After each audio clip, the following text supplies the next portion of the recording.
principalmente sobre casos, e ela é uma continuação daquela aula brilhante aula que nós tivemos no mês passado, nosso colega de Brasília, né? Então, assim, então, praticamente, meu serviço da Santa Casa e na minha clínica, né? Assim, quando a gente lauda casos principalmente do eixo hipotálamo e hipofisário, a gente nunca consegue andar sozinho, a gente tem que ter uma equipe, né? Então, no caso aqui, a equipe da doutora Miriam, né, endócrino, né, a doutora Júlia, né, e o doutor Nelson Ferreira, que foi a pessoa que mais me ensinou a parte de neurocirurgia que eu fiz com ele, né, meu serviço, e o Alex, né, a Carolina Leis, né, e o Alex, que faz a parte de intervenção vascular, principalmente coleta do seio cavernoso que a gente faz. Então, assim, a gente sempre trabalha em equipe, né, analisando a imagem, os dados endocrinológicos do paciente. Isso aqui é uma anatomia que já foi colocada, só para a gente ver a posição da hipófise em relação à técnica. Então, assim, a gente sempre tem uma rotina, que é o sagital T1, T2, coronal, e para macroadenoma, e para as microadenomas a gente usa, principalmente para doença de Cushing, a gente usa o 3D-SPGR, né? E o estudo dinâmico é extremamente importante, principalmente para microadenoma, como já foi colocado na aula passada. Porque, assim, os adenomas, eles têm um comportamento, assim, não existe a parte de vascularização e impregnação, mas os diversos adenomas, eles têm um comportamento diferente, tanto no T2, como impregnação e outras coisas, tá? Também tem o pessoal de São Paulo, né, principalmente o Nelson, eles têm, para hipopituitarismo, eles usam uma sequência extremamente rápida, em torno de 2 a 3 minutos, apenas o sagital T1 com 2 milímetros, sem sedação, e usam depois um 3D Fiesta. Então, principalmente para avaliação do GH, para hipopituitarismo, para criança, para não injetar. Vocês estão entendendo? Estão ouvindo bem? Alô? Alô? Estamos te ouvindo bem, professor René. Estamos sim, René, estamos escutando bem.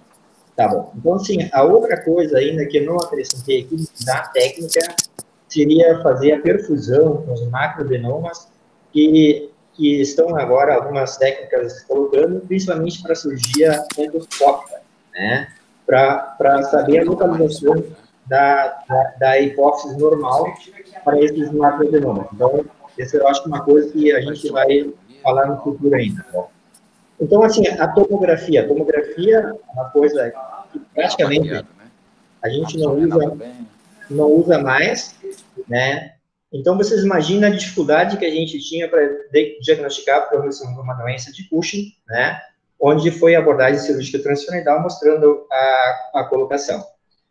Bom, quando a gente faz a avaliação da adena e a neurohipófise, sempre a localização anatômica com a neurohipófise e a adenohipófise com hipersinal posterior, que é importante. Então, assim, como esse caso, uma paciente com melinose pontina, mostrando que a ausência do sinal hiperdenso da hipófise posterior, mostrando uma diabetes insípidos, né? Então, são coisas parecidas. A outra coisa, em relação, alguns trabalhos têm mostrado que, principalmente por tumor do GH, as lesões que são mais hipointensas em T2 teriam um pior prognóstico, mas isso é uma suposição deles, e a gente pode ver isso, eventualmente, se aqui um paciente que tinha um acromegália, que tinha esse tumor, principalmente ele é hipointenso em T2, junta a célula turca e o seio cavernoso esquerdo, e esse paciente, ele desistiu do tratamento, foi embora, voltou 5 anos depois com essa massa aqui. Então, evidenciando que aqueles tumores, principalmente no GH, que são mais hipointensos em T2, teriam um comportamento mais agressivo que os demais. Isso é uma inferência, tá? Bom, o estudo dinâmico, então, é extremamente importante para esse microadenoma. Essa aqui é uma fase arterial, mostrando o microadenoma aqui, e na fase tardia, onde nós temos totalmente o desaparecimento dessa imagem, né? E aqui, então, assim, sem contraste, com a fase arterial precoce e a fase tardia, onde nós conseguimos identificar, muitas vezes na fase precoce. Eventualmente, ele pode impregnar também na fase tardia, dependendo do comportamento desses microadenomas, tá? Bom, o estudo do SPGR, né? Isso aqui é um trabalho que nós publicamos, onde nós temos pequenas lesões de 0,3, 0,4 milímetros nessa topografia aqui. As ressonâncias anteriores sempre eram normais e esse paciente tinha síndrome de Cushing. Então, assim, o endocrinologista nos afirma que ele tem síndrome de Cushing. Agora, assim, como foi colocado na última aula, o SPGR ele pode dar falsos positivos. Então, assim, a gente não pode afirmar só nesse SPGR que isso aqui é um microadenoma. Qual é a nossa função quando a gente doença de Cushing sabe que a central é a localização desse tumor? Então, assim, aqui, se lesões menores de 0,5, 0,4 centímetros, é obrigatoriedade a coleta do material junto aos seios cavernosos. Então, assim, nós não podemos afirmar que isso aqui seja um microadenoma sem ter a coleta de hormônios junto ao seio cavernoso, mostrando a lateralidade. Então, a nossa função, como radiologistas, é apenas demonstrar onde o cirurgião vai abordar cirurgicamente essa lesão, tentando preservar o máximo possível da hipófise. Esse aqui é um outro caso, que também é uma doença de Cushing, que tinha essa micro lesão aqui. Também foi realizado o estudo do seio cavernoso e a abordagem cirúrgica mostrou que isso era um microadenoma de síndrome de Cushing. Então, são lesões, às vezes, muito pequenas que a gente consegue individualizar ela com essa técnica de 3D. E tem que fechar bastante a janela, tá? Então, assim, aí nós temos situações que envolvem aumento da glândula hipófise, né? Com hiperdensidade em T1 ou hipotensidade em T2. Nós temos algumas coisas, assim. Situações existe aumento da glândula hipófise na puberdade, gestação, hipotireoidismo, hipotensão licórica ou na própria hipofisite, né? Então, assim, paciente gestante, nós temos um aumento da glândula fisiológica da hipófise, não deve ser confundida com lesão. O hipotireoidismo, principalmente pacientes, depois, às vezes, nós encontramos pacientes com 40 anos que chegam que têm uma hiperplasia hipofisária e, assim, muitas vezes está relacionada com o hipotireoidismo. Esse é um paciente que a gente pode ver que pós-gadolínea mostra intenso realce da placa meninge, esse paciente tinha uma hipotensão licórica, então nós temos também um aumento da glândula da hipófise, secundariamente a essa hipotensão licórica. E sempre cuidar, aquele caso que eu mostrei, que às vezes nós podemos ter célula turca rasa, sugerindo uma lesão da hipófise. Essa célula não é bem formada.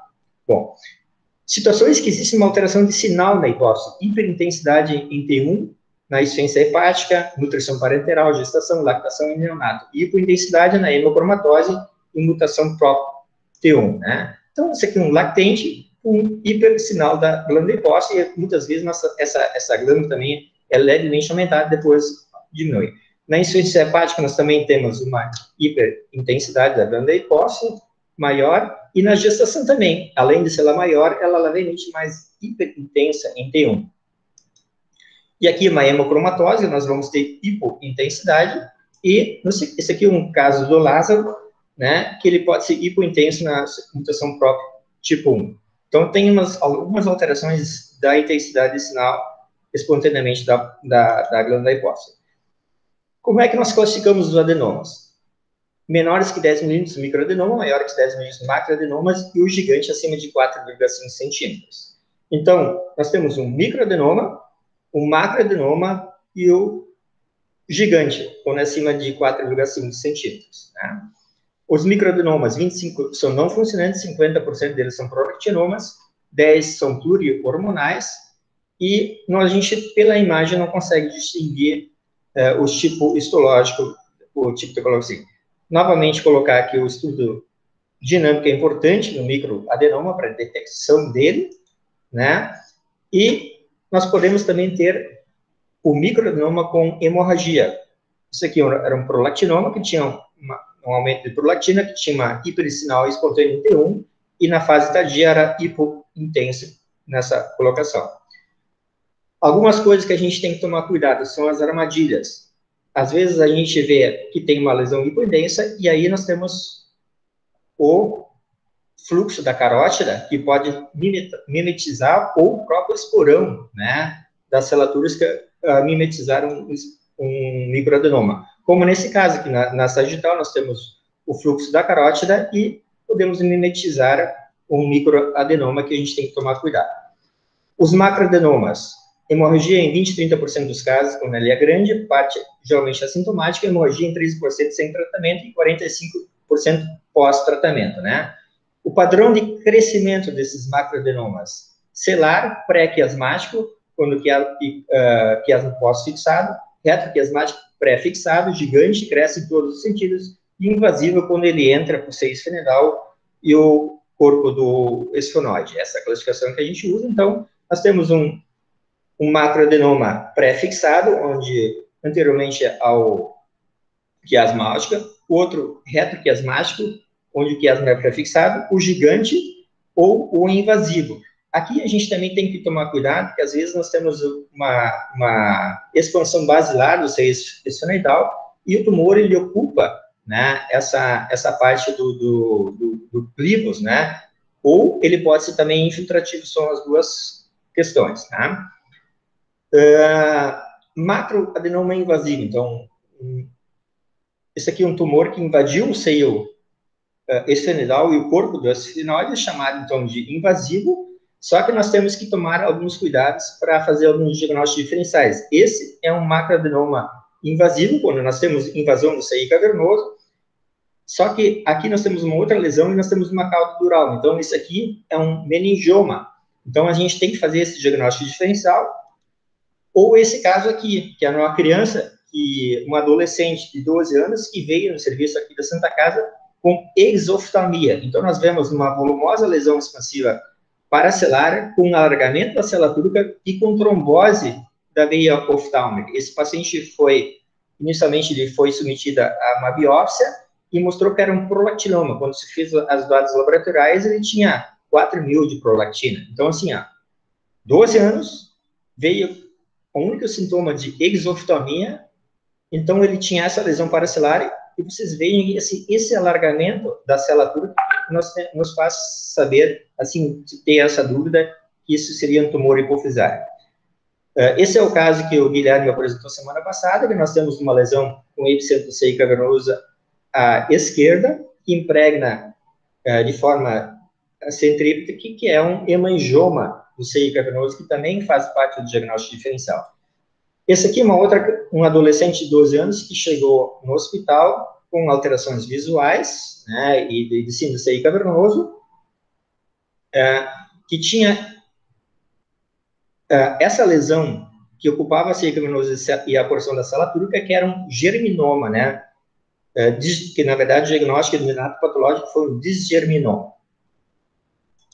E, para outro diagnóstico diferencial das lesões paracelares, quando nós temos esse sinal da pipoca, ou pós-gadolínio, sinal do sal e pimenta, com hiperintensa entre 2, que é um condrosarcoma dessa região, e também com o anátomo patológico confirmado. São alguns diagnósticos diferenciais.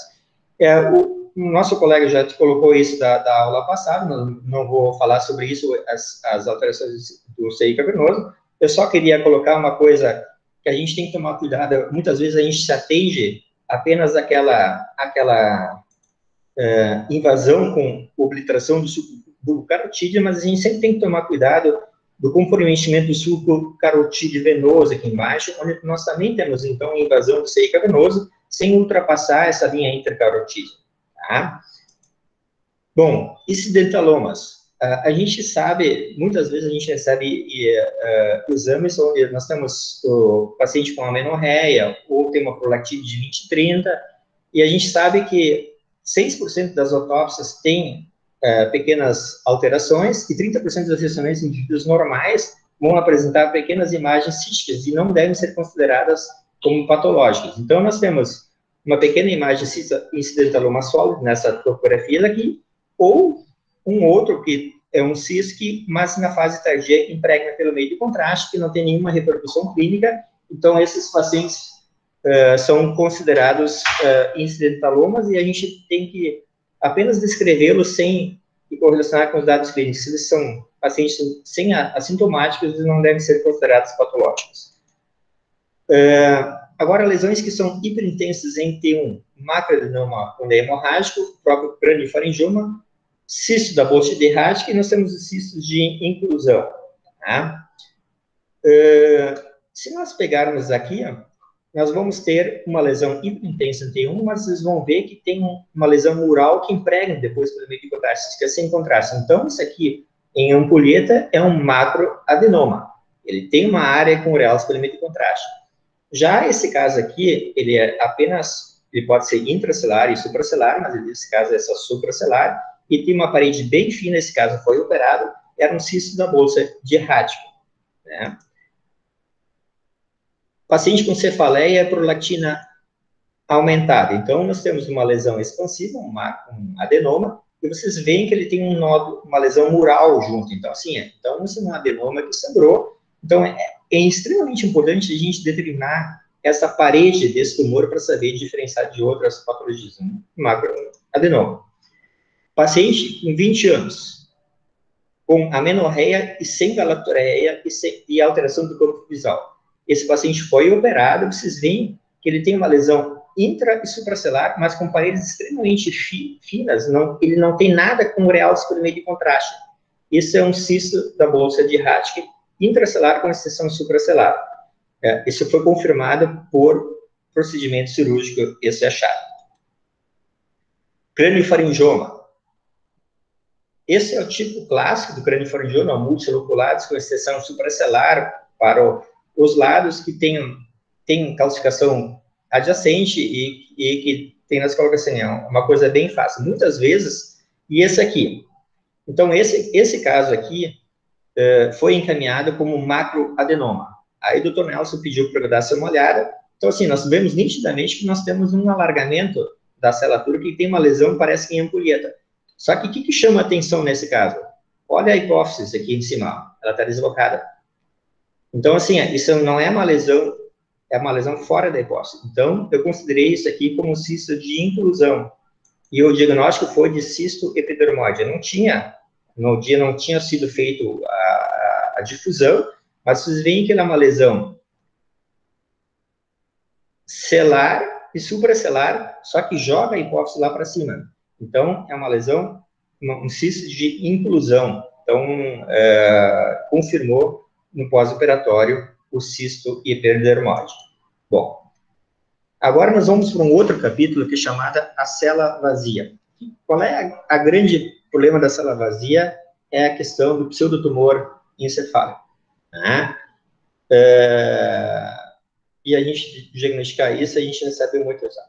Isso aqui é um caso tranquilo, onde nós temos um leve alargamento da celatura, que aí a gente não vê tecido epidural, um paciente jovem, né, 30 anos.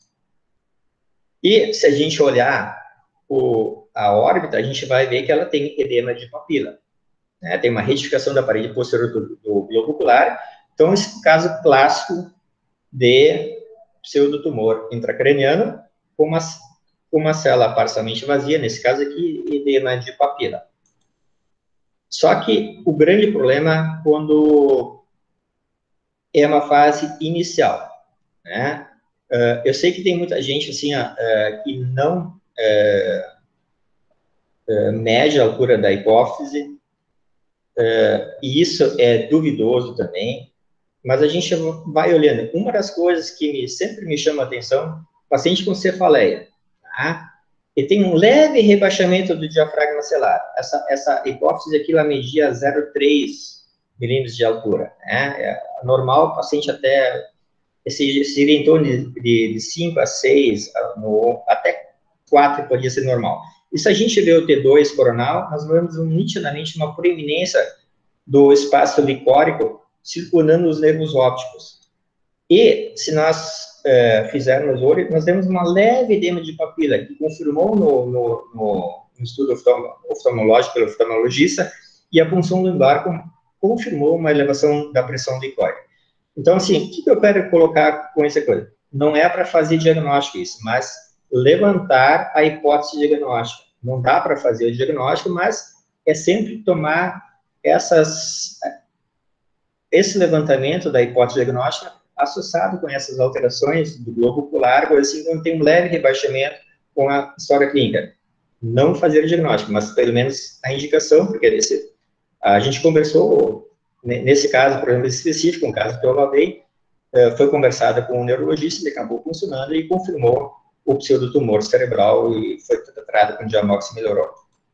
Então, assim, só para a gente ter uma ideia, assim, quando a gente faz população jovem, principalmente até os 30 anos, de 25 a 30 anos, a hipófise, ela é côncava em 67% dos casos, ela é plana em 23% e levemente convexa em 10%. Isso é uma população assintomática, tá bem? A outra coisa que a gente também tem que ver, célula túrgica vazia, pós-tratamento com radioterapia por atrofia. Então, isso também nós temos um diagnóstico diferencial na célula vazia. Agora, lesões císticas com sinal semelhante ao líquor. Nós temos o adenoma cístico, o craniofaringioma, cisto da bolsa errática e cisto aracnoide. O craniofaringioma e cisto da bolsa errática, eles podem ter tanto sinal hiperintenso como semelhante ao líquor, dependendo do seu conteúdo, né? Que a gente sabe que é hiperproteico ou graxo, né? Esses casos, geralmente, eles eram considerados como adenoma cístico. Eu tenho tomado cuidado de não considerar mais esse tipo de lesão como adenoma cístico. Esse é um colega da Beneficência Portuguesa foi colocado, que tem essa pequena imagem cística de meio e foi considerado adenoma cístico. Por que isso? Lógico, isso aqui, um adenoma com degeneração cística, fica fácil fazer o diagnóstico, né? Tem um macroadenoma e tem um nódulo mural aqui. Mas, esse é um caso da doutora Miriam, né, que nós acompanhamos uma paciente que tinha 15 anos, né, que veio com um diagnóstico de macroadenoma, e o que me chamou a atenção foi que essa imagem cística ela é meio alongada no centro e nós tínhamos um aumento global dessa hipófise, né? Como ela tinha 15 anos e era uma paciente jovem e praticamente assintomática, ela tinha só amenorreia, eu aventei a possibilidade de ser um cisto de bolsa errática intrahipofisário, como aquele pequeno adenoma cística que tem lá em cima. E a grande surpresa é que esse paciente foi fazendo controles evolutivos e essa lesão foi gradativamente reduzindo de dimensões e persistindo depois de 5 anos, uma diminuta lesão só, e a paciente está assintomática nesse momento. Então, assim, a gente tem que tomar muito cuidado em colocar quando tem essas lesões císticas, é melhor só descrever como cisto. Eu coloco como lesão cística e a possibilidade de cisto de bolsa errática intracelular deve ser considerado, do que hoje de colocar como adenoma cístico quando são as lesões pequenas desse. Porque a gente sabe que o cisto de bolsa errática, ele regride. Esse paciente não usou nenhum tratamento e nada, e regrediu espontaneamente. O cisto da parese intermédia, a gente muitas vezes, realmente, como foi colocado na última aula, a gente faz o diagnóstico diferencial dependendo das suas dimensões, uma pequena lesão cisto intermédia, então cisto da parese intermédia, e quando ela é maior, como esse caso aqui, seria um cisto da bolsa errática, né, e como tem nesse caso aqui também, quando ela pode ser hiperintensa espontaneamente em T1, ou que na fase tardia mais hipointensa, dependendo do seu conteúdo. Esse é um caso decidido pelo Nelson, né, em São Paulo, onde nós vemos uma volumosa lesão cística nessa topografia aqui, que é um cisto aracnoide, né, que foi também tratado cirurgicamente com diagnóstico que ele me cedeu esse caso. Mas vocês veem esse caso aqui, ó. Esse caso, eu não trouxe o gradiente que mostra que tem calcificação das paredes, esse caso foi parado, então esse aqui é um craniofaringioma, vocês veem essa parede levemente espessada aqui, que não tem no cisto aracnoide, então o diagnóstico diferencial seria essa impregnação da parede. Então esse aqui, um craniofaringioma, lógico que tem tende calcificação da sua parede, e onde no gradiente a gente consegue fazer o diagnóstico diferencial. E esse aqui, o craniofaringioma, que é o clássico, né, que é com paredes impregnando e multiloculada, e principalmente na segmento supratentorial. Uma das coisas que eu sempre tomo cuidado, que as índios têm a mania de fazer exame sem contraste, e aí nós vemos uma lesão desse tamanho, hipotensa, só que a gente tem que ver que ela tem um efeito expansivo, como pode ter a outra, e se a gente injetar contraste, mostra que tem uma extensa impregnação pelo meio de contraste. Isso aqui era um astrocitoma anaplásico da região hipotalâmica, né? Então, sempre cuidado, sim, exames sem contraste, que podem nos levar a erros, né, nessa colocação. Se nós vamos falar ainda do eixo hipotalâmico, nós vamos falar sobre a haste hipofisária, que a gente sempre tem que olhar o espessamento da haste hipofisária, o afilamento, ou interrupção, principalmente nas patologias de GH e mutações organogênicas. O distúrbio de crescimento, ela pode ser normal, a maior parte dos achados da ressonância são normais, quando tem distúrbio de GH, e nós consideramos que é fundamental, quando fazer do GH, fazer um T1 e um 3D Fiesta para avaliação da haste hipofisária, e segundo alguns colegas, seria só o suficiente. Bom, esse aqui é um caso, então, quando a gente vê que a gente praticamente não vê a hipófise, a haste hipofisária ali, entre que nós temos uma neurohipófise ectópica, um paciente com nanismo, tá? Esse aqui é um paciente que tinha um diabetes insípidos, e nós temos um espessamento dessa haste hipofisária, e na fase pós-gadolina nós temos essas impregnações peripontinas. Então esse paciente era um diagnóstico de sarcoidose, e nós temos que ver essas possibilidades. Outro caso, um paciente com diabetes insípidos, onde nós vemos um nítido espessamento da haste hipofisária, uma impregnação bastante grande da haste hipofisária da glândula de forma homogênea. Esse é um paciente que tinha uma diabetes, uma hipofisite linfocítica, né?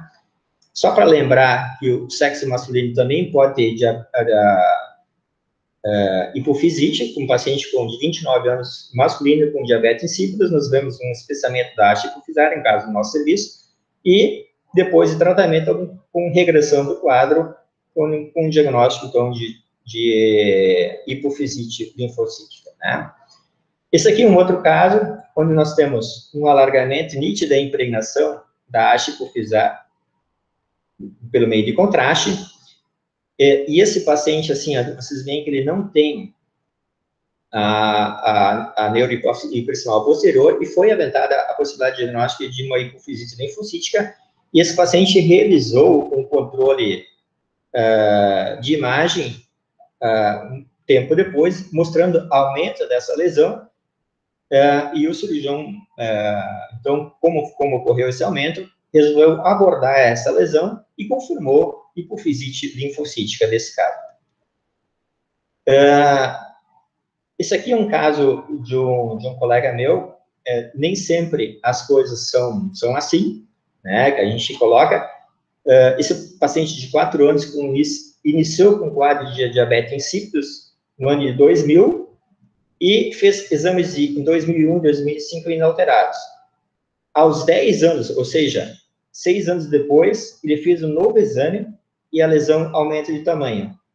Foi feito a biópsia e confirmou germinoma. Então, muitas vezes, a gente segue essas lesões achando que são meio benignas, e a gente tem que tomar muito cuidado. Então, esse é um caso decidido pelo Rafael de Floripa, que trabalhou com a gente, né, que ele, quando esteve em Boston, que trouxe esse caso. Esse aqui é um outro caso interessante, que também começou com diabetes insípidos, foi a inicial. Vocês vejam essa lesão expansiva, mas ela impregna de forma homogênea pelo meio de contraste. A gente não... Isso aqui é a fase sem contraste, e assim, não conseguimos ver a hipófise posterior, e o colega tinha laudado como macroadenoma, na época sugeri também a possibilidade de hipofisite, foi operado e confirmou hipofisite. Então, mesmo com leve alargamento da célula túrica, e vocês vejam depois a importante impregnação da haste hipofisária pelo meio de contraste. Então, o anatopatológico também confirmou, nesse caso, uma hipofisite.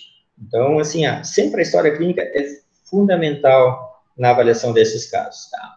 Então, assim, a conduta dos pacientes com diabetes insípidos, a gente tem esse cronograma, que não vou entrar muito em lesão, mas a gente meio que segue com o normal, colhe beta-HCG ou coisa assim, e aí vai seguindo a biópsia quando a lesão é expansiva com biópsia, ou faz exames seriados, né? A ideia é sempre fazer seriados, a não ser quando a lesão começa a ficar expansiva, e deve-se fazer a biópsia.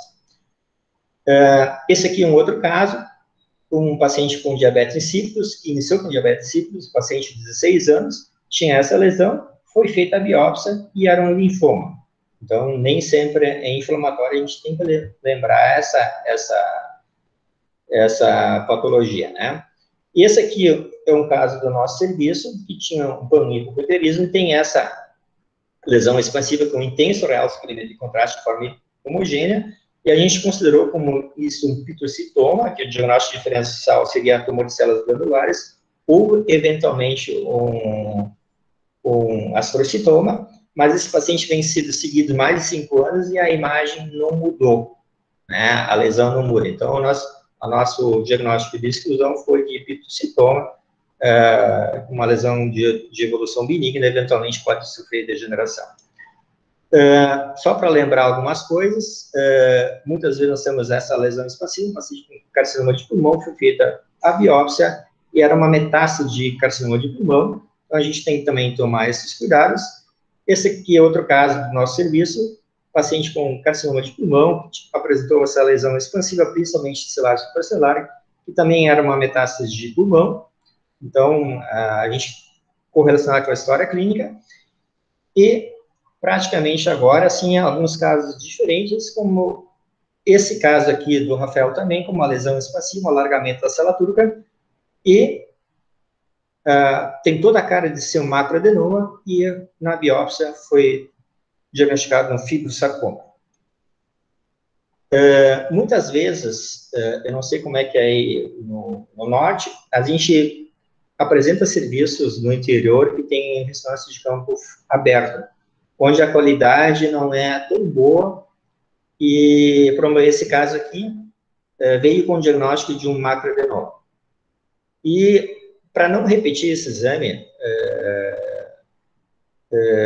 que tinha essa alteração, que parece que tem uma membraninha aqui, na perfil não ficava muito claro se tinha aumento da célula túrica ou não. O que a gente faz? A gente pega um raio-x em perfil, mostrando que a célula túrica é absolutamente normal e não está alargada, né? Então, assim, foi colocado que, apesar da descrição do radiologista que seria um macroadenoma, isso é um meningioma, né? Então, a abordagem cirúrgica ela é totalmente diferente, ela é supratenderal, e confirmou o diagnóstico de meningioma. Então, assim, não existe macroadenoma sem alargamento da célula túrica. Então, isso, a gente pode usar esse dispositivo, eventualmente, para a gente ter mais segurança quando vai lá dar alguma coisa, quando é pedido a nossa opinião.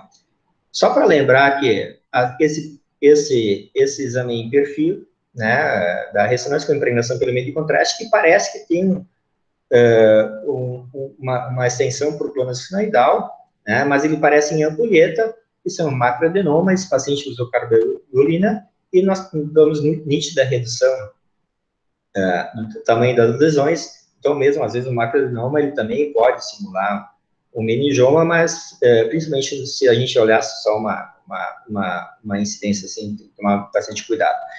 Esse aqui é um outro caso que foi descrito como uma lesão infiltrativa, eu achei que era um processo inflamatório, foi realizada a biópsia, que mostrou processo inflamatório crônico, e eu sugeri fazer uma tomografia desse paciente, e a gente vê que esse paciente tem uma periostite aqui, e confirmou esse caso, então aqui foi a abordagem cirúrgica, um processo inflamatório fúngico, né, desse caso.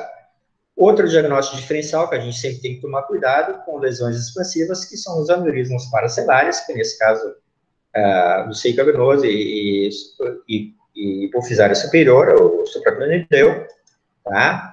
E esse é um caso do serviço aqui, lógico, o diagnóstico foi feito só pelo anatopatológico, tinha uma volumosa lesão expansiva na fossa nasal, comprometendo todo o corpo do sinoide, com aparente invasão junto à célula túrica, e esse caso mostrou um craniofaringioma nasal. A gente fez os testes todos e confirmaram essa colocação. Bom, mais ou menos era isso que eu tinha que colocar, né? Não sei se eu conseguiram entender, foi bastante rápido, né? Mas foi rápido também, né? Doutor Renê, excelente Oi. a sua apresentação. A gente fez uma revisão aí muito boa dos casos, esses casos finais aí bem interessantes do meningioma, ou do macroadenoma simulando meningioma, e desse crâniofaringioma aí nasal. Eu nunca tinha visto um caso desse. Obrigada pela sua apresentação. E eu queria abrir para quem quisesse tirar alguma dúvida, fazer algum complemento. Fiquem à vontade.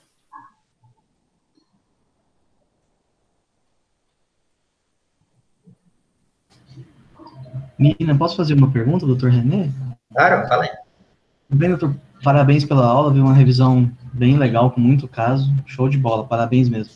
O senhor costuma fazer, ou às vezes os cirurgiões pedem para o senhor tentar fazer a difusão para predizer se o tumor é mais duro ou mais mole, para eles terem uma noção da ressecabilidade, que isso é uma controvérsia, tem em alguma literatura, né? Assim, a difusão a gente não faz, a gente usa o T2, né? Quando é mais hipointenso, eles acham que é mais difícil, né? E mais hiperintenso, né? A gente sabe que o aumento da celularidade dificulta a ressecção, quanto mais citoplasma, melhor, né? A gente usa o T2, né? Mas está descrito, né, que a gente pode usar difusão e alguns pedem, tá? E a gente faz, mas eu faço pouco, né? Certo, tenta guiar mais pelo T2 mesmo, doutor René. E ele usa mais o T2, né? Tá, joia. Tá bom, obrigado. Doutor René, outra dúvida que eu tenho, você falou dos incidentalomas no começo, você cita no laudo?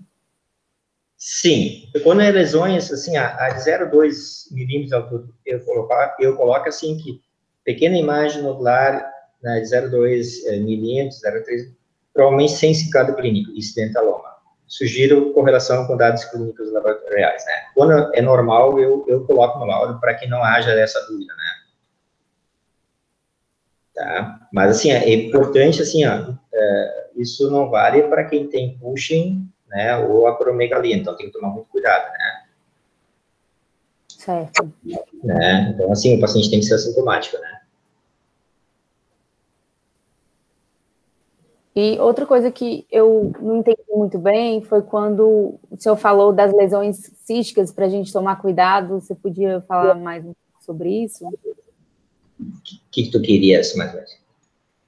Aquelas lesões menores císticas que você falou que a gente não falasse diretamente, que era um macroadenoma cístico. Sim, sim.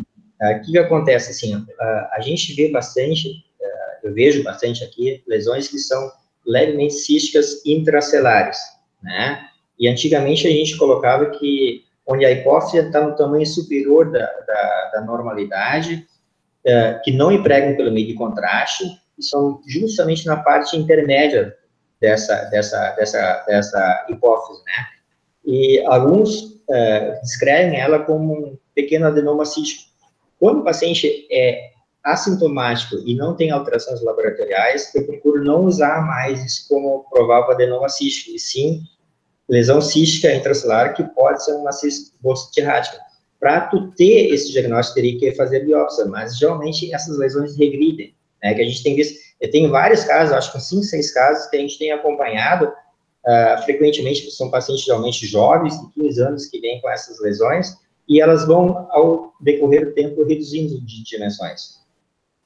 Então, a gente tem mudado um pouco essa nossa postura quando são lesões, assim, onde a hipófise está no limite superior, até 1,2, 1,4 centímetros, a gente tem tomado cuidado, quando não emprega, tá? E tem um achado laboratorial normal. Certo. Outra dúvida que me surgiu é sobre as alterações de haste hipofisária. Você já viu alguma vez a alteração cística da haste hipofisária ou uma duplicação da haste hipofisária? Sim, né? A gente vê algumas ramificações císticas, né? E a gente considera isso como complexo de Rathke, né? né? E eu tenho 2, 3 casos que tenho acompanhado e persistem durante 5 anos, mais ou menos iguais. Um é até bem pediculado posterior, assim, né? E os cistos da bolsa de Hajj podem crescer ou não? Sempre reduzem? Não, eles podem crescer também, né? Mas existe a literatura que diz que eles têm a tendência de diminuir, né? Tá? Mas, assim, eles podem crescer, sim, eventualmente, e podem dar sintomas de compressivos, né? E a cirurgia seria só quando seriam sintomas compressivos ópticos, né? Mas a tendência do cisto da bolsa de Hajj é que ele possa reduzir. Outra dúvida que eu tenho é em relação a esse diagnóstico em crianças. É mais incomum do que nos adultos? Assim, ó, por exemplo, assim, os casos que tem visto em crianças, por exemplo, assim, esse prolactinoma que eu vi nesse caso, assim, o paciente tinha uma clínica bem, assim, de 12 anos, né, essa criança, assim, tinha um prolactinoma bem alto, é muito raro. A única coisa, assim, que eu nunca vi apesar de não ter tanta experiência, mas, assim, o macroadenoma sem alteração hormonal, né, porque o macroadenoma é uma lesão de evolução lenta que é adquirida ao longo dos anos, né? Então, assim, quando é em criança, quando nós temos alguma lesão em criança, ela justamente ela tem um hormônio dependente, como o prolactinoma, né? Como aquele outro caso e quando não tem, a gente sempre tem que pensar como é sexo masculino de germinoma, né? Agora, macroadenoma em criança praticamente eu nunca vi. É só aquele dos 12 anos que isso, na matéria, um prolactinoma, eu estou dizendo um macroadenoma não produtor, né? Sim. Sim. Tem uma dúvida aqui do Dr. Helder, que ele pergunta, professor, na célula vazia, o que fala mais a favor de histiocitose? A histocitose, geralmente, quando tu tem um infiltrado, principalmente da PAC ninja adjacente do osso da alteração do sinal, né? Ok.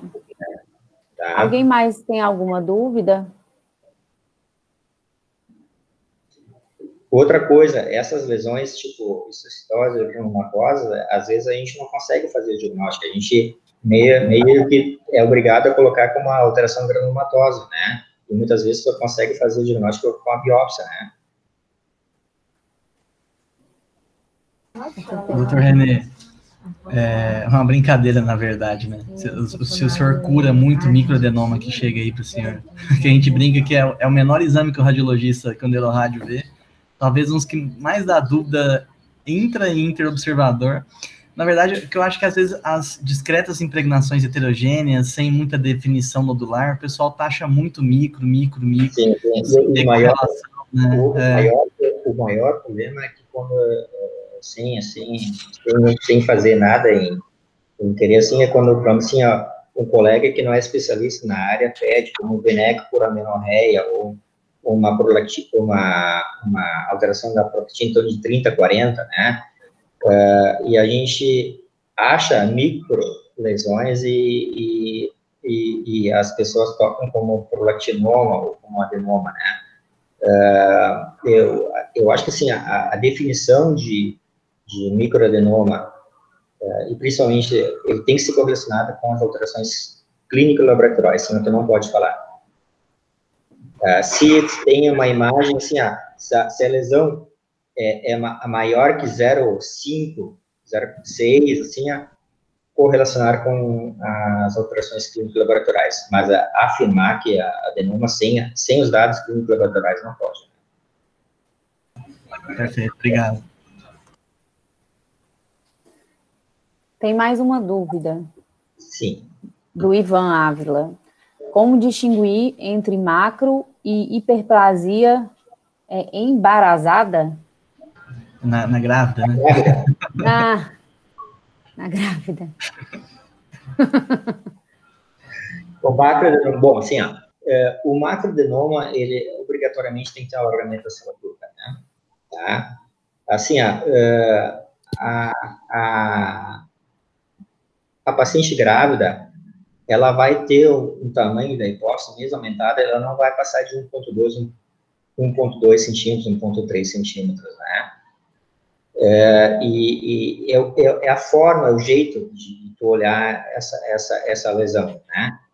E outra coisa, lesões, se for um macroadenoma, ela está grávida, se ela for até 1,2, 1,4 centímetros, não se faz nada, né? Se observa também, entendeu? Então, assim, o macroadenoma, ele vai ser patológico quando ele tiver compressão sobre quiasma óptica, e nesse momento, já não tem mais a dúvida se ele é um macroadenoma ou uma hiperplasia hipofisária, entendeu? Então, assim, esse aumento da glândula hipófise de forma homogênea, a gente vai vendo o caso, né? Então, assim, a gente ele fica tranquilo. Eu tenho mais uma dúvida. Com relação à medida da haste hipofisária, né? Até 3 milímetros é considerado normal, não é isso? A medida que se faz é no plano coronal, e é mais para cima ou mais perto da glândula? Não, eu faço no meio. Você faz no meio?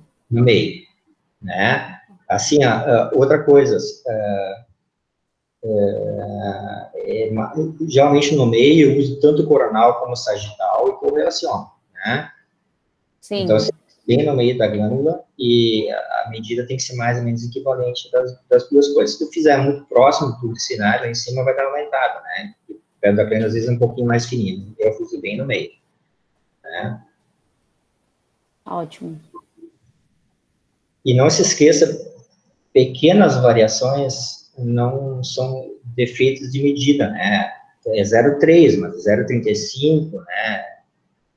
0,29, a gente não considera isso, entendeu? Então, assim, a gente tem que sempre, a coisa tem que ser mais grotesca nessas colocações para a gente tomar como realidade.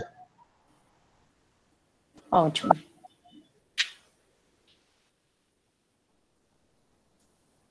Se ninguém tiver mais nenhuma dúvida, eu queria agradecer ao Dr. René, mas o Dr. René, você ainda vai apresentar algum caso?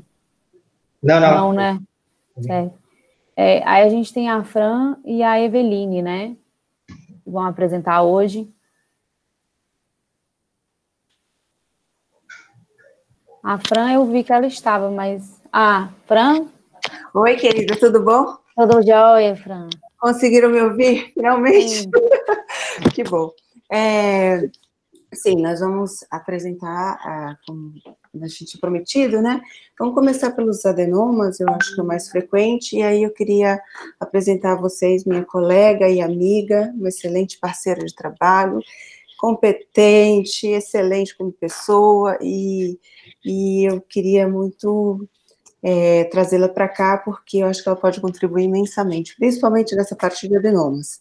Ela recentemente reviu todos os casos do nosso serviço, e baseado aí na nova classificação que ela vai mostrar a vocês, né, e eu espero que vocês aprendam um pouquinho hoje também, tá? Seja bem-vinda, Eveline. Eveline Beck, também aí do Ceará. Legal. Vou passar a palavra para ela.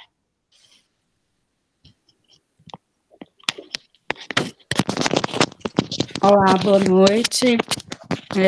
Agradeço o convite. Como a Fran falou, estou participando pela primeira vez. Não sei se eu poderei participar nas outras por uma questão pessoal, filho, rotina, então é bem difícil para mim participar realmente, para me organizar. E eu espero, assim, como patologista, que tem uma linguagem bem peculiar, me faça compreender, porque a gente usa termos que a gente acha que está sendo compreendido e geralmente a gente causa mais confusão do que compreensão. Então, espero que ajude e não atrapalhe vocês. Eu não vou fazer uma aula longa, né? Eu vou ser bem breve, porque eu não vou me aprofundar em questões histológicas. Eu vou passar, de uma forma geral, uma pincelada nas classificações, que não é só uma, né? Nós temos 2 classificações vigentes, uma reconhecida mundialmente, que seria da OMS de 2017, e a outra que foi criada em paralelo, que seria os PIT-NETs, que tem outras denominações. Mas só para fazer um resumão aqui, eu acho que o doutor René já pincelou todos os diagnósticos diferenciais da célula tússica, mas só para exemplificar aqui, que a gente tem os neoplásicos e os não neoplásicos, e os ademomas, que é o que eu vou falar, digamos, principalmente, são 90% dos casos da hipófise. Eles compreendem 90% dos casos no total de todas as neoplasias e não neoplásicos. Vocês estão vendo a tela só para... Sim, estamos vendo a tela. Não, então tá bom. Então deixa eu continuar. Estamos escutando você muito bem também. Não, então tá bom. Só para começar com termos, né? Termos, definições e classificações que nós temos.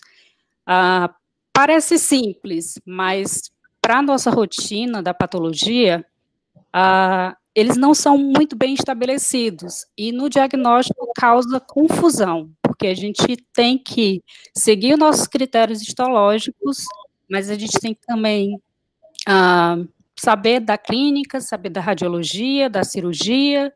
Então, os adenomas, eles precisam de um diagnóstico multidisciplinar. Então, só a patologia não resolve o diagnóstico. E esses são alguns termos que a gente utiliza. O adenoma, propriamente dito, que seria um tumor benigno, que surge do epitélio glandular. O carcinoma da hipófise, que a gente só está autorizado a falar, o patologista, quando a gente tem metástase, e a metástase, nos casos dos tumores hipofisários, são raríssimos, menos de 5% dos tumores da hipófise, célula tússica, e um termo que não é muito bem definido, por questões de parâmetros, que seria o adenoma agressivo, né? O agressivo para a gente, na histologia, é diferente da clínica, da radiologia, do segmento, da resposta ao tratamento, que definiria esse termo. Então, a gente tem, só para exemplificar, esse seria um caso tranquilo para a gente, como patologista. A gente teria uma paciente de 57 anos, feminina, com acromegalia, e que a cirurgia transfemoidal possibilitou uma ressecção total. Na histologia, a gente tem umas células monótonas, com citoplasma acidofílico, e que foi positivo, forte e difuso para o GH. Então, o diagnóstico seria um de adenoma somatotrófico, bem tranquilo para a nossa rotina diagnóstica. Só que os casos não leem livro. Então, a gente tem alguns casos bem complicados para o diagnóstico em termos de definição. Esse seria um deles.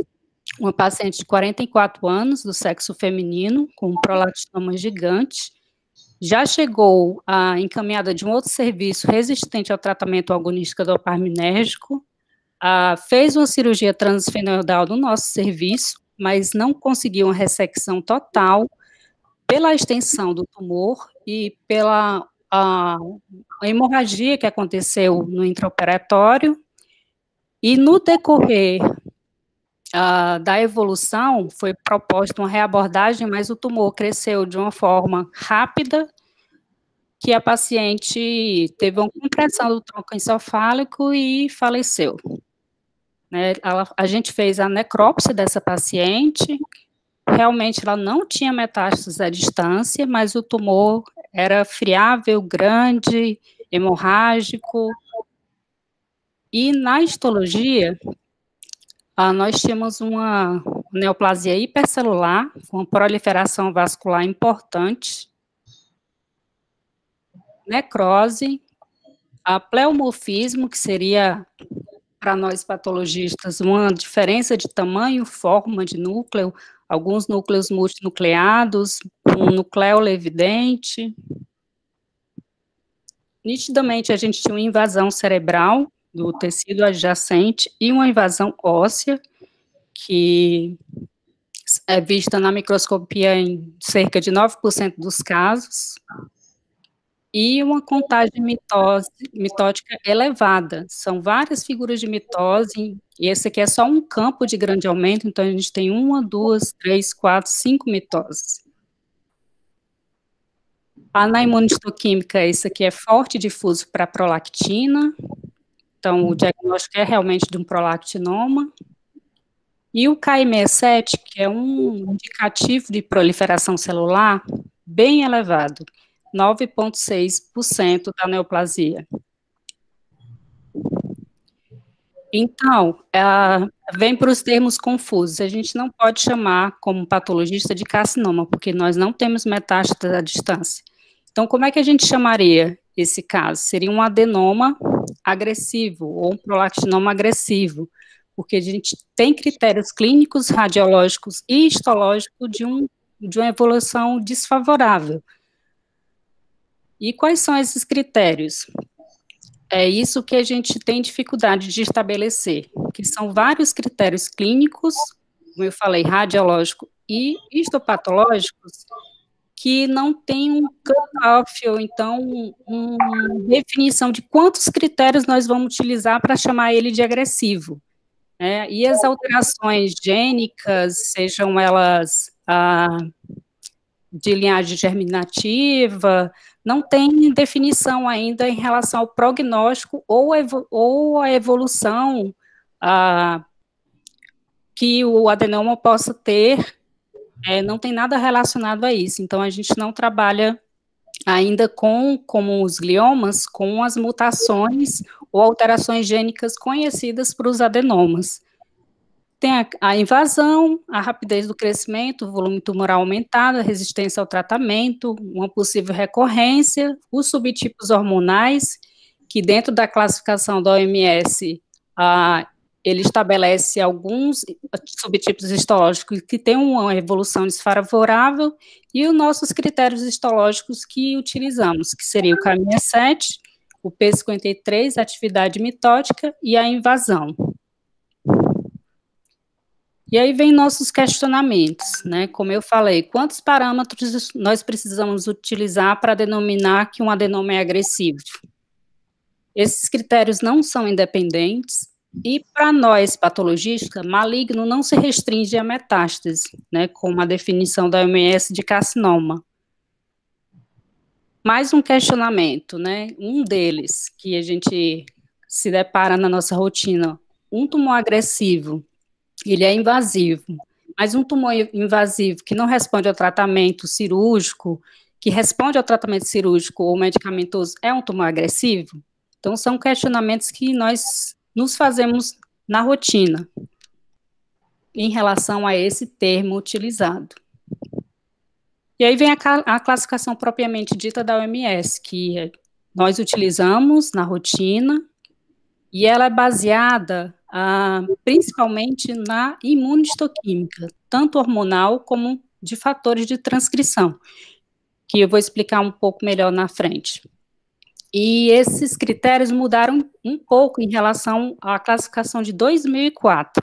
Essa é uma classificação morfológica e funcional, que a ultraestrutura foi deixada de lado, né, porque realmente é um instrumento caro e utilizado mais em pesquisa, mas felizmente nós utilizamos na nossa rotina, então é uma ferramenta útil para a gente, apesar da OMS não reconhecer como uma ferramenta diagnóstica. o critério ou a denominação de adenoma atípico não é mais recomendada, e o P53 também não é mais utilizado nessa nova classificação.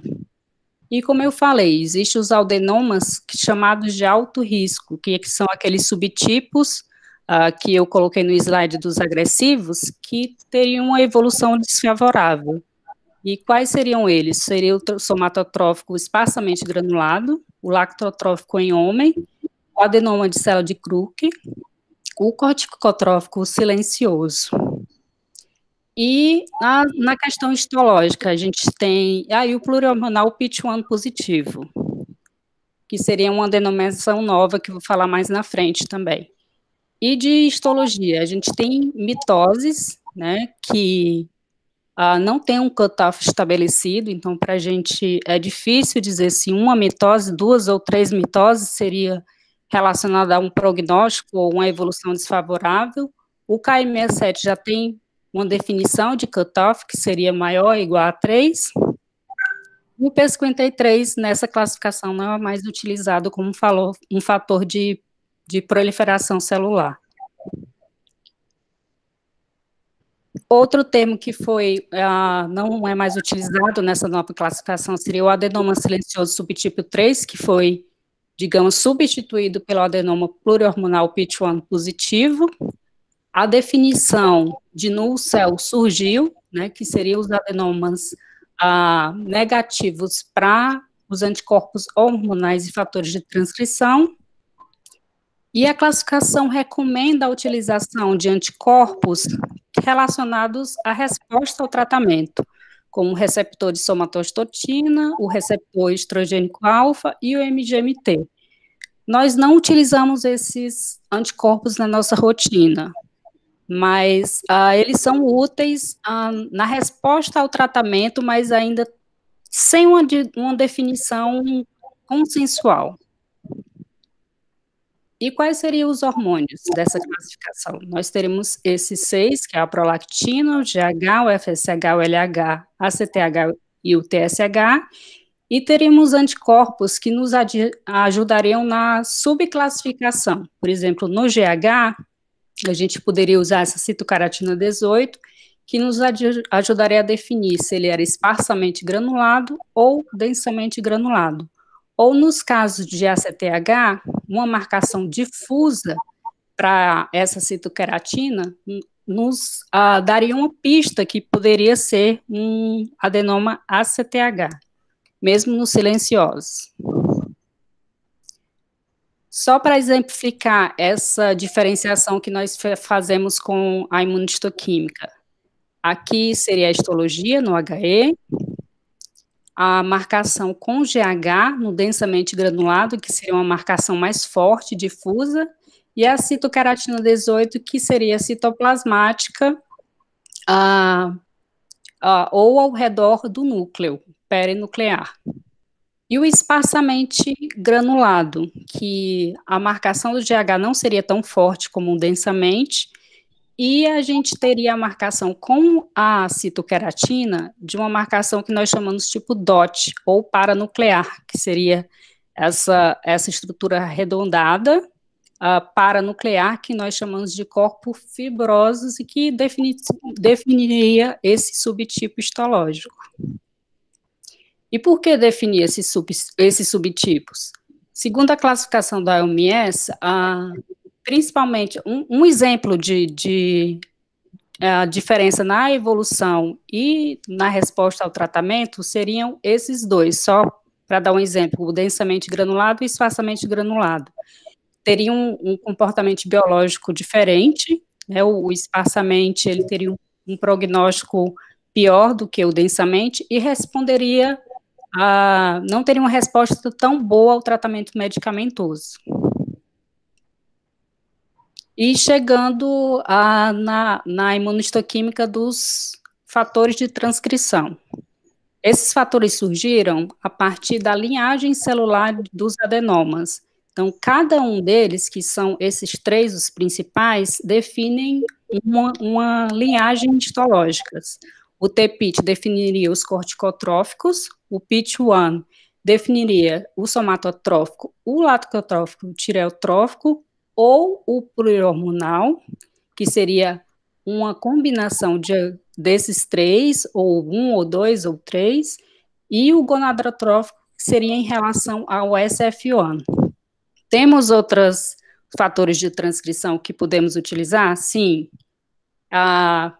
Nós não utilizamos esses fatores que são, digamos, secundários, mas são úteis na classificação, como o receptor de estrogênio alfa, o GATA2 e o GATA3 para definição do SF1, o GATA2 para definição do TSH, o receptor de estrogênio alfa para prolactina, e a subunidade alfa para o GH, e também para os outros também pode ajudar no nosso diagnóstico, mas nós utilizamos somente esses 3 anticorpos principais. E entrando na classificação da OMS novamente, né, além dessas linhagens que já são reconhecidas, como eu falei, a gente tem um UCEL, que não marcaria para nenhum fator de transcrição e nem hormonal, os outros plurihormonais que não o PIT1 positivo, outras combinações mais raras, e os adenomas duplos, né, que seriam, para nós patologistas, um tumor de colisão. Então, seriam 2 tumores de linhagens diferentes na hipófise.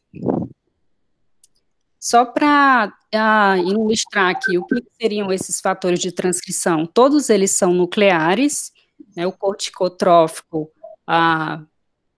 com a relação com o TPIT, né, da linhagem celular do TPIT, o somatotrófico seria o PIT1 e o gonadotrófico o SF1.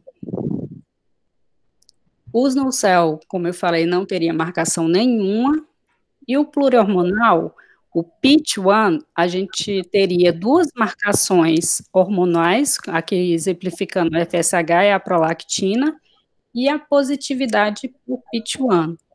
E se a gente quisesse ir além, uma das características histológicas e morfológicas desse tumor seria a presença dessa estrutura, que é chamada esferídeo, que é um dos critérios para denominar também, se você tiver a ultraestrutura, o plurihormonal PIT1 positivo.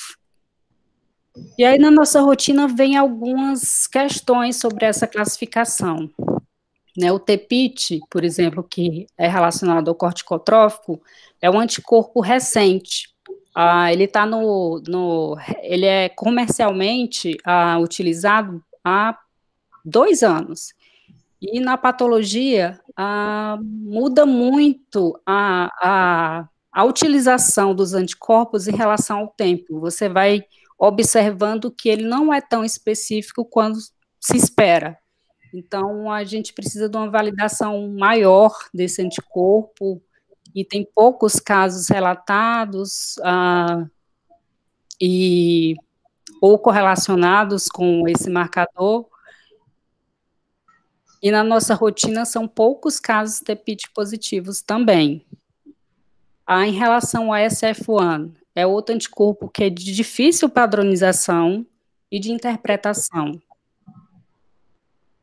Alguns casos também a gente tem SF1 e PIT positivo, então seriam 2 linhagens diferentes, só que no nosso estudo, principalmente fazendo essa correlação com a ultraestrutura, a gente não consegue relacionar a positividade desses 2 anticorpos juntos. Então, seria a especificidade deles boa, ou do SF1, ou do PIT1, e nos critérios, como eu falei, do plurihormonal PIT1 positivo, né, seriam os critérios mais de um hormônio ou mais de um fator de transcrição, o PIT1 positivo e a presença dos esferídeos.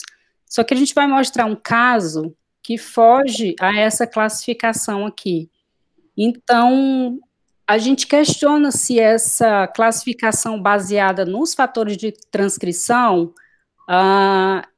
ela realmente é definitiva, né? Como tudo em sistema nervoso central vem mudando muito, e a gente tem observado que tem alguns furos nessa classificação, como esse caso aqui que a gente vai mostrar, um paciente de 33 anos, do sexo feminino, com perda súbita de visão no olho esquerdo e alteração do ciclo menstrual, uma discreta elevação da prolactina e uma lesão expansiva na região celular, com extensão supracelular e compressão do quiasma óptico. Esse caso é um caso que tem uma histologia da afinidade tintorial cromófoba, tem uma positividade apenas hormonal para o FSH, e o fator de transcrição SF1, que se correlaciona aos gonadotróficos, né, validando a positividade do SFH, e o PIT1 negativo. Só que na ultraestrutura, a gente encontrou em várias células a estrutura chamada esferídeo, que denomina o pluriormonal PIT1 positivo. Só que a gente tem um PIT1 negativo. Então, como que a gente chamaria esse adenoma? Um gonadotrófico PIT1 negativo, um pluriormonal que não tem PIT1 positivo, mas com esferídeo? Então, tem algumas definições nessa classificação que, na nossa rotina, a gente vê que não é específico. A gente precisa, por exemplo, a ultraestrutura, que nós temos no nosso serviço, não é utilizado de rotina, é um exame caro, mas, em contradição ao OMS, ele acrescenta informação relevante ao diagnóstico. E, como a OMS fala, as amostras não precisam ser separadas para a ultraestrutura no momento da congelação. Mas o que a gente tem observado é que as amostras que não são separadas para ultraestrutura e são tiradas da parafina, elas perdem a qualidade, então são inadequadas para a análise morfológica. E em que casos a gente poderia usar a ultraestrutura para nos auxiliar como ferramenta diagnóstica? Principalmente nos adenomas silenciosos, quando há suspeita de misto ou pluriormonal. Como a gente faz ultraestrutura de rotina, nós observamos que muitos casos que antigamente eram denominados só monohormonais, muitos casos foram reclassificados para misto ou pluriormonal com a ultraestrutura e com a aquisição dos fatores de transcrição também. Em casos que são submetidos a tratamento medicamentoso, porque na patologia a morfologia fica alterada e a imunohistoquimia também sofre alteração, como nesse caso. Os núcleos, após o tratamento, ficam piquinóticos e aumentam a fibrose, que em muitos casos nós não conseguimos ver adequadamente a morfologia das células. E só para demonstrar essa alteração também na imunohistoquímica. Esse aqui seria um adenoma somatotrófico sem tratamento e esse pós-tratamento. Então, a gente tem uma alteração também na imunohistoquímica, tanto hormonal quanto de fator de transcrição, e isso dificulta o diagnóstico, e a ultraestrutura, nesses casos, nos auxilia bastante. Entrando noutra questão, né, que a gente já falou da classificação da OMS de 2017, mas tem uma classificação paralela que seria dos tumores neuroendócrinos pituitários, que seriam os PIT-NETs, e que não é reconhecida pela OMS, mas foi introduzida por um grupo europeu em 2016, principalmente questionando a questão do comportamento agressivo dos adenomas, que não eram metastáticos, mas tinham uma evolução desfavorável. Então, foi proposto esse termo PIT-NET. A justificativa para esse termo, né, seria um termo geral para designar uma neoplasia benigna ou maligna. A questão dos adenomas que são, por definição, benignos, mas muitos são invasivos, e o termo tumor refletiria melhor essa heterogeneidade, o espectro clínico das neoplasias adenohipofisárias. E por que neuroendócrino? Muitos não são favoráveis a esse termo, porque acham que essa denominação está relacionada a um comportamento mais agressivo. Mas na imunistoquímica, pela positividade da cromogranina e receptores de somatostatina, indicariam que realmente a hipófise tem uma função neuroendócrina. Então, essa definição, apesar de nós termos, nós patologistas, o termo neuroendócrino relacionado a um pior prognóstico, os adenomas são considerados também uma neoplasia neuroendócrina. Então, esse termo não é inadequado. Esse grupo europeu também, ele propõe um relatório bem completo, onde tem informações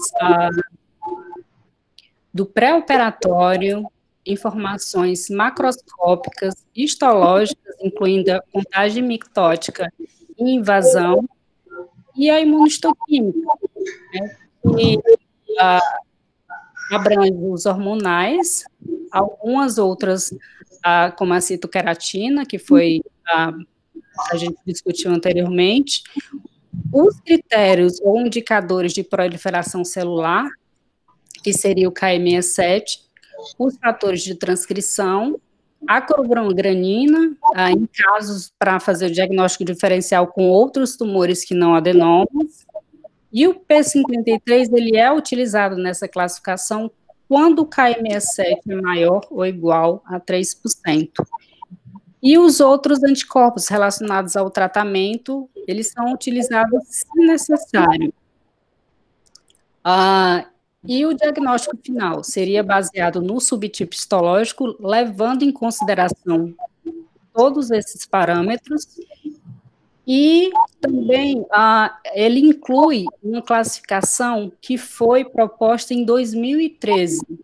É uma classificação em cinco tipos histológicos diferentes, que seria a proliferação e a invasão. Os critérios de proliferação seriam a contagem mitótica, que tem um cutoff estabelecido, que seriam 2 mitoses em 10 campos de grande aumento, o KM67 maior ou igual a 3%, e o P53, quando o KM67 maior que 3%, seria utilizado, e seria positivo quando 10 células em 10 campos de grande aumento fossem expressas no P53. E ele utiliza o critério da invasão, que seria radiológico e histológico.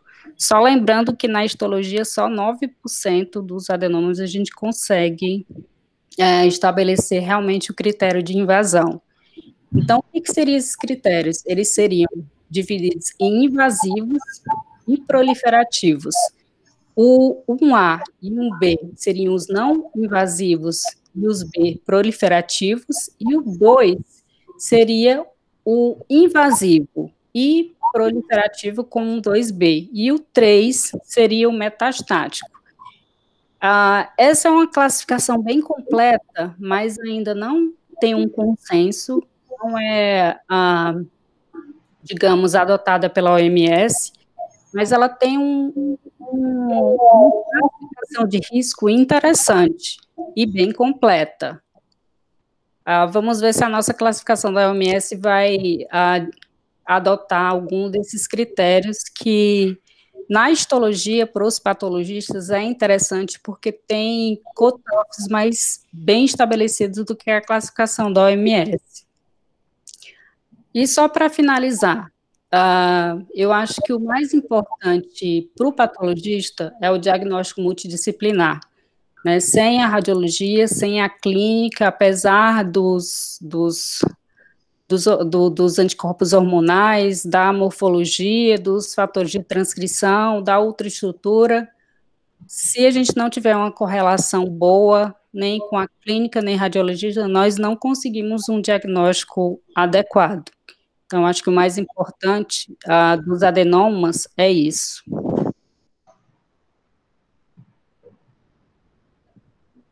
E é isso, gente. Se vocês tiverem alguma dúvida, eu sei que a linguagem é um pouco, digamos, não muito, digamos, é bem peculiar do pastologista. Para a gente dar aula para radiologista, eu não sei se eu me fiz entender, mas esses seriam os critérios na nossa rotina diagnóstica que nós utilizamos e nos deparamos para dar o diagnóstico. Muito bom, Eveline, muito obrigada pela sua aula, pela sua exposição. Algumas pessoas já comentaram aqui no chat, dizendo que é uma aula muito boa. O doutor Helder, que eu acho que até saiu, comentou que a gente da oncologia não se importa muito com o rótulo do adenoma. Se comportou mal, a gente trata como maligno. Tem apenas relatos de caso, claro, é raro, mas temozolomida funcionou em vários casos. Muito boa a sua aula, Eveline. Obrigada. Se alguém tiver alguma dúvida, estou à disposição. Excelente aula, Eveline. Obrigado mesmo, viu?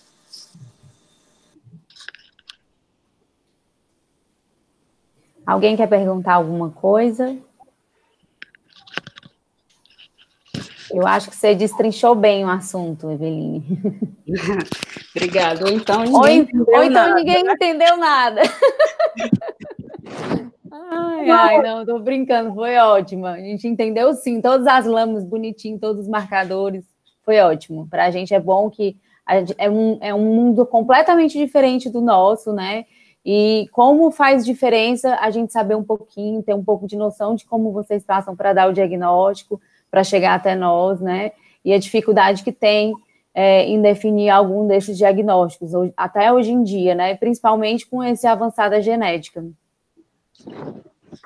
É isso mesmo. E em relação à genética, o adenoma é um mundo à parte, né? A gente não tem como os gliomas essa parte para nos auxiliar ainda, porque não tem nada estabelecido. E os critérios também da OMS, tanto do PITNET em 2017, como eu discuti, ainda não tem um consenso e é difícil estabelecer critérios, tanto histológicos como imunohistoquímicos, para dar o diagnóstico em definitivo na patologia.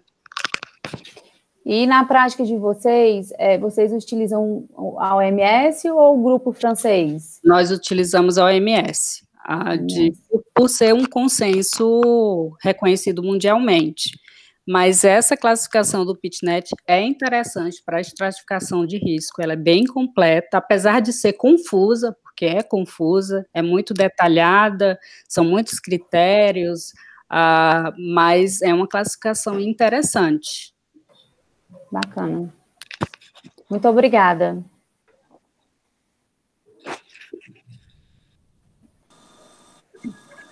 Bom, fica aberto para quem quiser tirar alguma dúvida. Doutor Pablo, pode falar, fica à vontade. Eu só queria agradecer aí o René e a Eveline pelas excelentes aulas, né? Fechamos o ano muito bem, vai ser a última reunião do ano, né? Eu só quero agradecer aí as duas aulas de hoje, né? que abrilhantaram aqui mais uma edição do Neuroclube do ano, né? A última do ano. E agradecer toda a parceria de todos vocês aí, da Nina, do Leonardo, Renê, do Bernardo, da Fran, né? Que a gente reativou essa reunião e tá cada reunião, cada mês tá superando, né? Essa aula da Eveline aí muito boa de tumores da hipófise, da patologia, é importante a gente ter uma noção, né?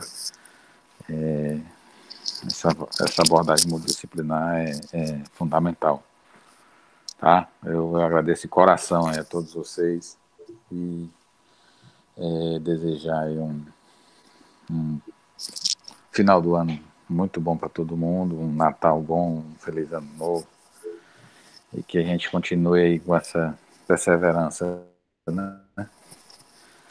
E façamos essa reunião mais e mais vezes. Acho que esses encontros são muito bons e todo mundo cresce. Eu aprendi bastante hoje, René, e com a Eveline também. Muito obrigado, gente. Nós que agradecemos, Paulo. né, a oportunidade de estarmos juntos aqui, né? E participar. Se Deus quiser sair essa vacina, para a gente fazer um encontro presencial, se Deus quiser, né? Dar Eu já um falei. abraço em todo Sim. mundo. Né? Fazer um encontro presencial, aí, um Neuroclube presencial aí com todo mundo, dando aquele abraço verdadeiro. Obrigado, gente. Obrigada, pessoal. Boa noite. Boa noite. Obrigado, pessoal. Um abraço, bom descanso. Boa noite, gente.